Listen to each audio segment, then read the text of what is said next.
Hello class, welcome to this video on lesson 3.1 homework. So we're going to cover the Savas homework problems in this video. So let's go ahead and get started.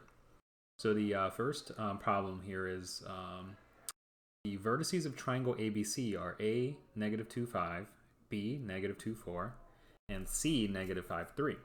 Triangle ABC is reflected across the y-axis and then reflected across the x-axis to produce the image triangle A double prime, B double prime, C double prime. Graph triangle ABC and triangle A double prime, B double prime, and C double prime. And so we have two transformations, which is why they call it double prime instead of the single prime. So it says reflected across the y-axis and then reflected across the x-axis. So let's go ahead and take a look at what happens if we reflect the blue across the y-axis and then reflect it across the x-axis and see if we get the red image. So in this case, let's see if we take it and reflect it first about the y. We'll get, then this distance is the same on both sides. Oops, it's not the same on both sides for me.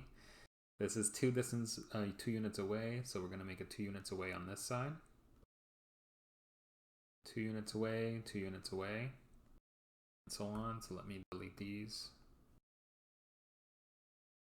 And then this is 1, 2, 3, 4, 5 units away. So it's going to be 5 units away on the other side as well. Okay. And so this is going to be my triangle. If I reflect it about the y-axis, it's not a very good triangle, but it'll do. So then we'll reflect it across the y-axis and then the x-axis. So let's go ahead and reflect about the x-axis. So this is 1, 2, 3, 4 units away, right? And so because it's 4 units away, we got to do the same thing here. 1, 2, 3, 4 units away. So this looks good. This is prime because we transformed it once. And then it'll be 4 units away here. This is the same distance as it is there, so that looks good. In addition, this is 3 units away, this is 3 units away, so that looks good. And then A is 1, 2, 3, 4, 5 units away, so it has to be 5 units away on the other side. So this looks really good, so this checks out. Let's show you an example of where it may not check out. So here, you can actually see that this is simply a translation. If you were to take this and you would move it this way and this way, that'll get you the red. So it's basically a translation, and so they didn't really do any reflections. But if you were to do the reflection, you would get something that looks kind of like this. Let's see. So this is how the first triangle would look like if you reflected about the y.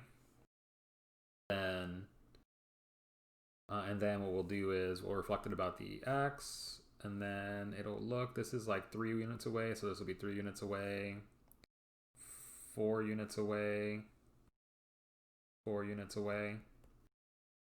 Then, so this would be here, and then this would be here. And so it'll look kind of like this. So it definitely does not match the figure there. So it looks like it's clearly going to be the first one. So we'll go ahead and circle that as our final answer. So now the second problem, tell whether the transformation appears to be an isometry. An isometry is, in this case, in this lesson, we mean isometry, we mean are the pre-image and the image congruent? So that's really what you want to look at. You want to determine, are they congruent? Are they the same when I do a transformation? When I mean the same, I just mean are the side lengths the same? Are the angles the same? And so on. Okay, so got to look to see is the image congruent to the pre-image? So basically, is this length the same as this length? And that answer to that would be yes. This is a reflection. This is actually just a reflection about this axis right there. You can kind of tell they're mirror images of each other. And so because it's a reflection, and reflection, remember, keeps the distances the same. So this is the same as that distance, and so on. And the angles are the same. This angle is the same as that angle.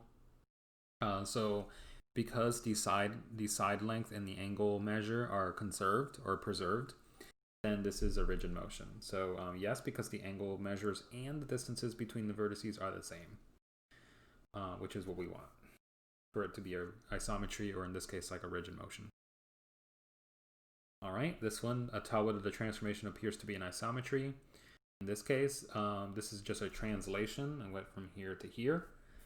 And so a translation is, in this case, a rigid motion, which is what they're asking about.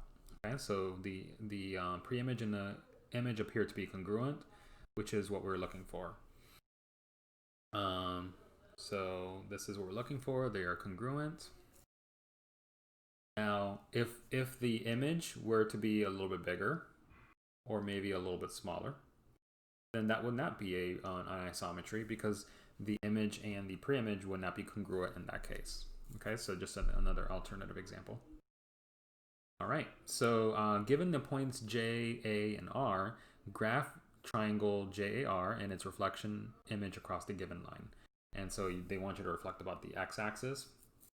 So let's go ahead and do that. So if we're reflecting about the x-axis, the block is the original. And, well, okay, so this is 2 units away, 2 units away, so that makes sense. And so those are the same. 1, 2, 3, 4, 5 units away. 5 units away. 1, 2, 3 units away. And this is 3 units away. So that actually makes sense. So that looks like a nice reflection. Now, if you look at this one is 3 units away, and this is 3 units away, but on the other side. You don't want it to be displaced. So you don't want it to be moved. You only want it to be a reflection. Okay, so this may be this is actually not a reflection, just because it's moved over to the left slightly. And you don't want it to be moved, just like this one. This one's not moved, it's just reflected. Same, okay, so if you look at this one, 1, 2, 3, 1, 2, 3, they're the same distance. However, this is J and that's A. A has to match with A prime, J has to match with J prime, and so on. So this will not be a reflection. This is going to be something else. In this case, and then the blue is moved, is slightly offset from the black, so that one's not going to be either. So it looks like our first one is the correct answer. Okay, so now given the points, now you want to do the y-axis. So let's reflect about the y-axis. So this is 1, 2, 3 units away there, and it's only 2 units there. So automatically this is not correct. Okay, so we're not going to look at this. That's not going to be the reflection. 1, 2, 3, 1, 2, 3, and that's J and J prime, so that looks good. 1, 2, 3, 4, 5, 6. 1, 2, 3, 4, 5, 6. And those are congruent. One more. 1, 2, 3, 4. 3, 4. So these are congruent. And so this is going to be a reflection about the y-axis. Right. The vertices of triangle ABC are A, B, and C. And then those coordinates. If triangle ABC is reflected across y equals -1, produce the image A prime, B prime, C prime. Find the coordinates of the vertex A prime. Okay, so this time they don't give you the drawing, so we're going to do this. We're going to be using the rule for this, so we're going to actually draw it out. Okay, so if we were to draw this out,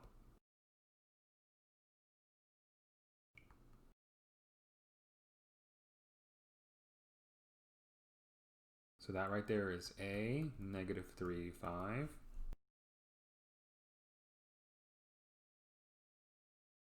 That's B, -2, 4.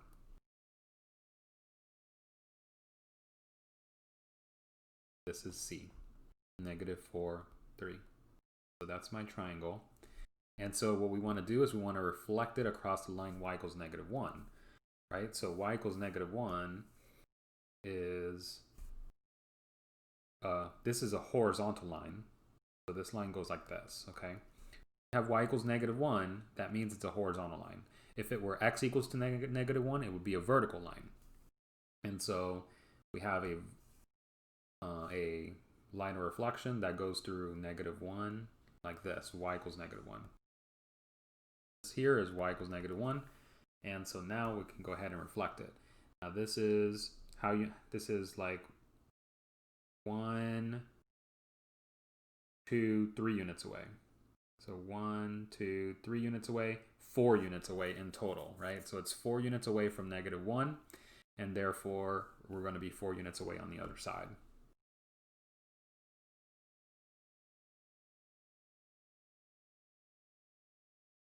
Okay, so that's like over here.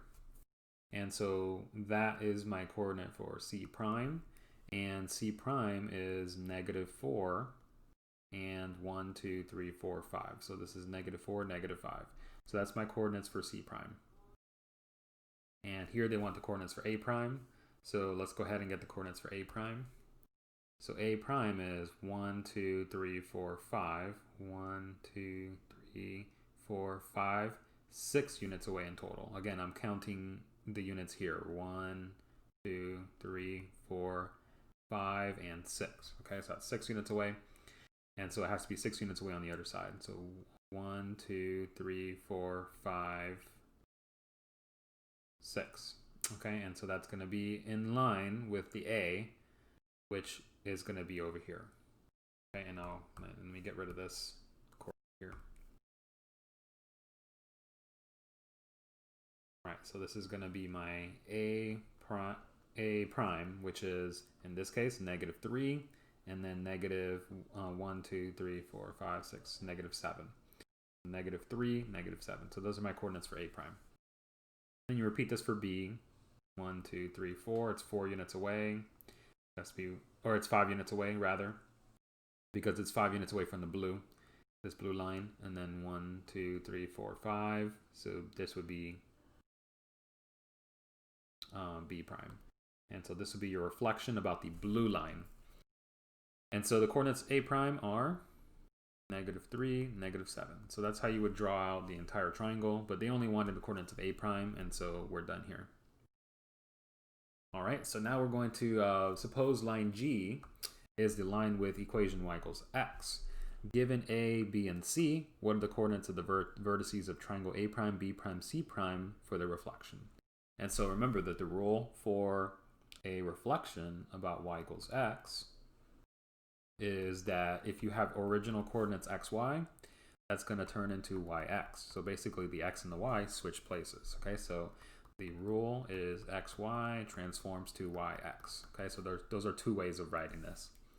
So if we want to reflect about y equals x, simply swap the coordinates. And so I'm going to swap the coordinates for A. And that's all I need to do. So that's going to be A prime is going to be -2, 6. And then we'll go ahead and do B prime as well. B prime would be 3, 6. And then C prime will be -7, -2. That's all you have to do. Suppose line H is the line with equation y equals -1. Given those points, what are the coordinates of the vertices of triangle A prime, B prime, C prime for the reflection? So we're going to reflect about y equals -1. I believe we did something similar to that earlier. When we did y equals -1 over here. And so since we already did y equals -1, I'm going to switch it up and change that to x equals -1, just so that you can see how it looks like if it's something different, okay? Because we already did that problem here. Even though it's a different number, they're different numbers, it's still the same process, but let's change it. Let's change it instead to, let's change this to x equals -1, just to give you a different problem. X equals -1 is going to be now a vertical line. Okay, so just in case to give you that, I want to show you that. And so when we do this, so let's go ahead and draw this out.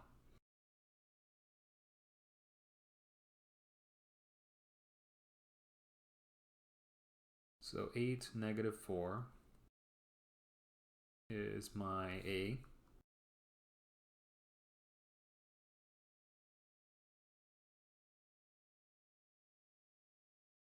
B.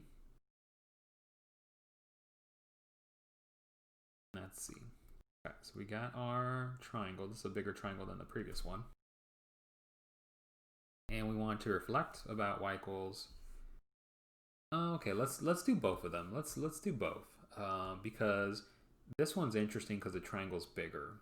Yeah, let's do both of them and see. Let's do y equals -1 first. So let's say that this is y equals -1 is that color, and we'll make this one the red. It's pretty interesting to see how this will look like. Okay, so let's go ahead and do the original question. Y equals -1.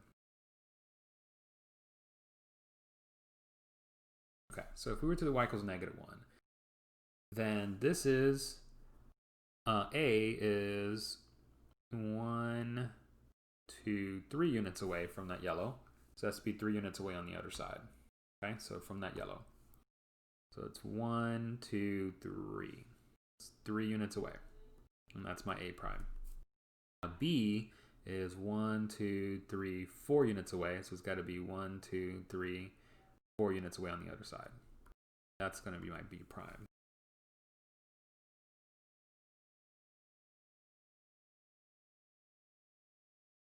Okay. And then the last one, C. C is 1, 2, 3, 4 units away. So it's going to be 4 units on the other side. 1, 2, 3, 4. So it's going to be like this. Let me draw that better.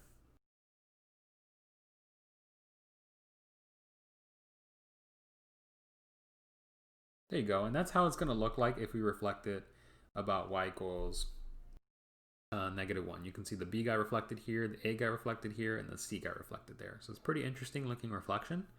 And so to answer the question, the coordinates of A prime are 1, 2, 3, 4, 5, 6, 7, 8, and then 1, 2. So it looks like 8, 2. That looks like the new coordinates of A prime.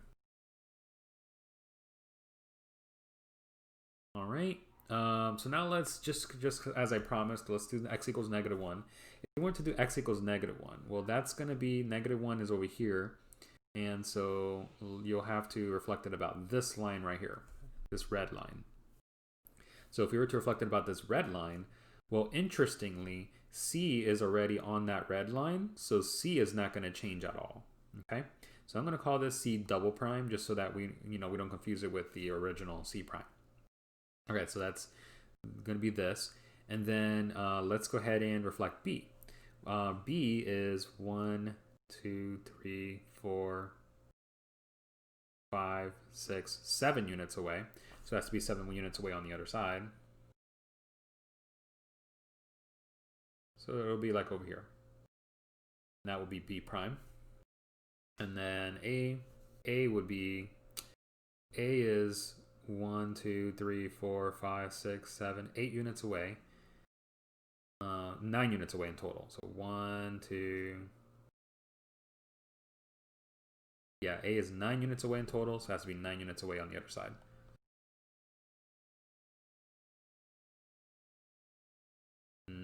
Okay, so that's like right around here.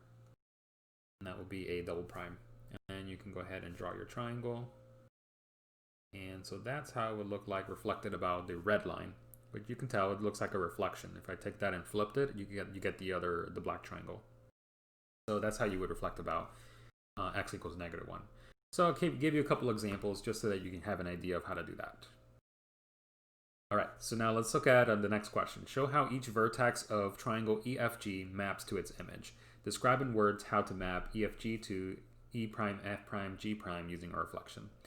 Okay, so this is my pre-image here.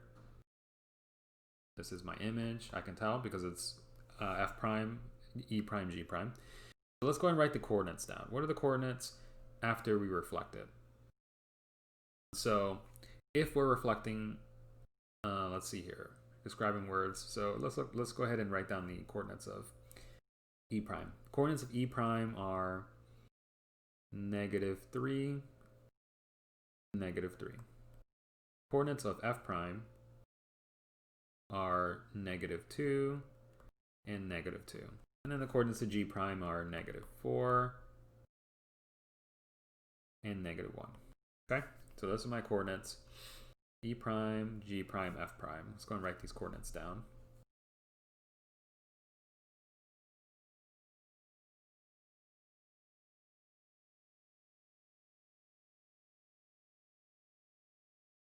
All right, so we got our coordinates. Now, if we want to do a reflection, or if we want to figure out what reflection we'll get from here to here and so on, what we need to do is we need to figure out the average. So notice that the x coordinates are the same, right? The x coordinates are the same here. So we're not going to even deal with the x coordinates. We're dealing with the y coordinates. So in this case, if we look at the y coordinates, well, I have 5 and -3. What's halfway between 5 and -3?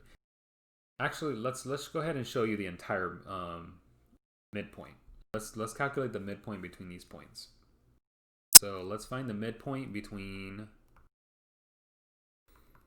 -3, 5 and -3, -3. So let's do another column, and let's make that column the midpoint. Okay, so let's do the midpoint between -3, 5 first, and -3, -3. Remember to do the midpoint, you need to add the x coordinates together, divide that by 2, add the y coordinates together, divide that by 2. So in this case, the midpoint, that's -6 divided by 2 is -3. That's 2 divided by 2 is 1. See that the x coordinate didn't change, which is why I told you to ignore it earlier. But now I'm going to just show you the math and show you that, you can ignore it. So now let's do the next one.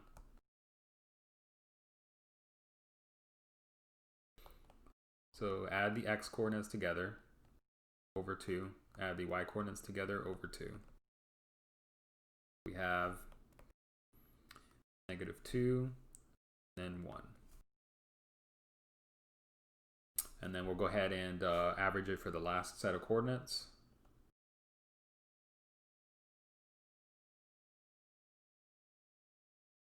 Doing the midpoint of that, add the x's together, divide by 2. Add the y's together, divide by 2. And you're going to get -4 and 1. So what do you notice about these coordinates?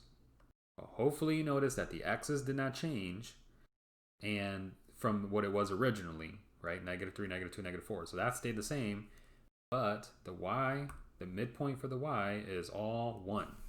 That tells us that this is a reflection. It's a reflection about a line, the line y equals 1. So this is saying that the line y equals 1 is our line of reflection. So let's go ahead and draw that line right here.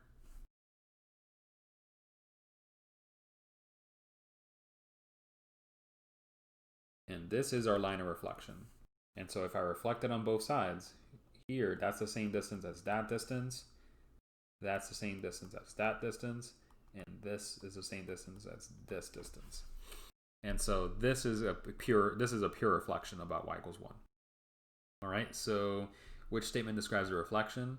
Well, it is, so E prime, F prime, G prime is the image of E, F, G after reflection across line y equals 1. That's what we want, okay? All right, so what is a reflection rule that maps each triangle and its image? So we got the black pre-image and then the blue image. So what is the reflection rule? Well, first off, you want to, they already drew the line for you, right? So what is this line? This line is, how do we tell what the equation of this line is, by the way? Well, first off, you can tell that the slope of this line, so let's go ahead and pick 2 points on that line. If I pick 2 points on that line and I do the rise or run, so that's a drop of 3, and that's a 1, 2, 3, a run of +3. And so the slope is rise over run, which is -1. So the slope is -1. And this line goes to the origin, right? Notice that it goes to the origin. And so if I were to do y equals mx plus b, well, we know m is -1, so this is -1x plus b. But if y and x are both 0, then b has to be 0, right? So 0 plus b is b. So b is 0. So basically this goes away. This is 0. And so the equation is y equals mx, but m is -1, right? So the equation is y equals -x. So this line is the line y equals -x. That's our line of reflection.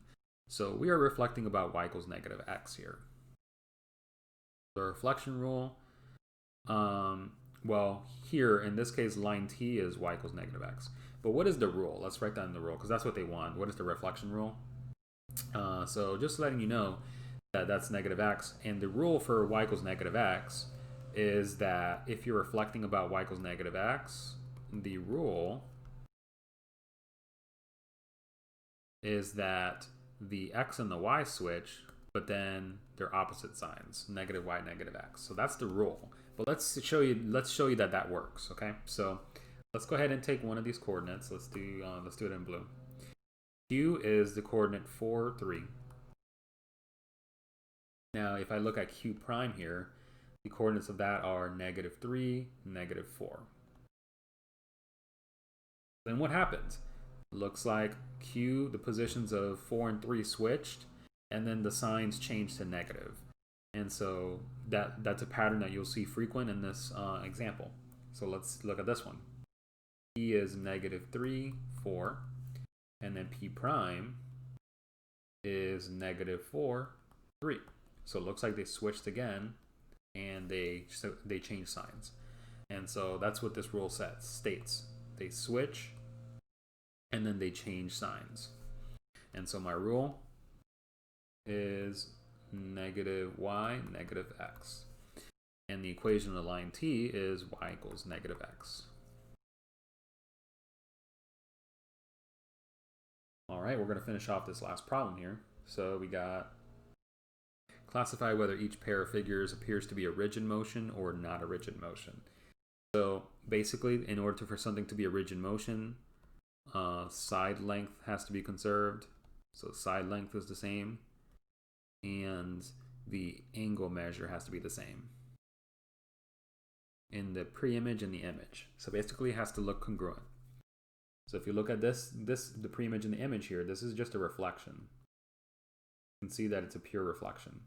And you can see that this side is the same as this side. This side is the same as that side. This side is the same length as that side. This side is the same as that side. So those are all the same. They're the same measures. They're the same angles. So that angle is the same as this angle, and so on. And so therefore, they're congruent, and so yes, this is a rigid motion. So yes for rigid motion. Pre-image. Now let's look at this one. So in this example, if you can determine that there's a transformation that gets from one place to another, then it would be considered a rigid motion. Okay, so it looks like if you take the black pre-image and you rotated it this way, if you take it and you rotated it, it will actually line up. So let me draw it out. So this is the original figure. I rotate it a little bit. Then in that case, it will. Here, I'll demonstrate this. I'll see if I can demonstrate this using some lines here. So let's draw a shape.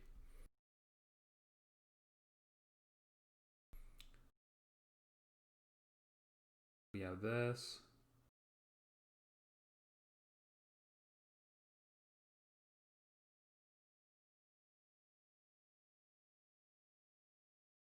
Okay, let's take this entire shape, if you will,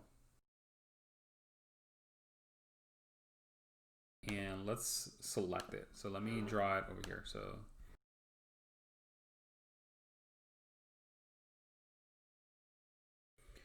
here, let me take it and draw it over here.